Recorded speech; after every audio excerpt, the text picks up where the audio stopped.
నవరత్నాలు పేదరందరికి ఇళ్ళు అనేటువంటి ఒక లోగో, అందులో జగన్ బొమ్మ మధ్యలో ఉంటుంది. చుట్టూ నవరత్నాలకు సంబంధించిన 9 పేర్లు ఉంటాయి. ఏదైతే 30 లక్షల ఇళ్ళు అంటూ అందులో 15 లక్షల ఇళ్ళు పనులు ప్రారంభించి అందులో 9 లక్షల దాకా పూర్తి చేసి మిగతా ఇళ్ళు కడుతున్నారో వాటి మీద అట్లాగే ఆల్రెడీ కన్స్ట్రక్ట్ అయ్యి ఇప్పుడు ప్రస్తుతం రన్నింగ్లో ఉన్నటువంటి ఇళ్ల మీద ఆ లోగోలు తీసేయమని చెప్పి బాబు సర్కార్ ఆదేశించింది.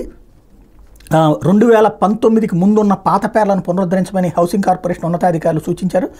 2019లో వైసీపీ ప్రభుత్వం అధికారంలోకి వచ్చిన తర్వాత టీడీపీ ప్రభుత్వంలో ఉన్న పేర్లను మార్చేసింది. NTR rural housing, NTR special housing పథకాలను పేర్లని మార్చేసి YSR rural housing, YSR special housing పేర్లతో అమలు చేశారు. ఆ 2 పథకాలను మళ్ళీ పాత పేర్లతోనే అమలు చేయమంటున్నారు. జగనన్న సంపూర్ణ గృహ హక్కు పథకాన్ని ఇక మీద 1 టైం సెటిల్మెంట్ స్కీమ్ ఓటీఎస్గా అమలు చేయబోతున్నారు. రాష్ట్ర వ్యాప్తంగా ఏర్పాటు చేసిన లేఅవుట్ల దగ్గర వైఎస్ఆర్ జగనన్న కాలనీ పేరుతో స్వాగత ద్వారాలు ఆర్చిలు నిర్మించారు. ఇక మీదట ఆ పేర్లను కూడా తీసేయబోతున్నారు.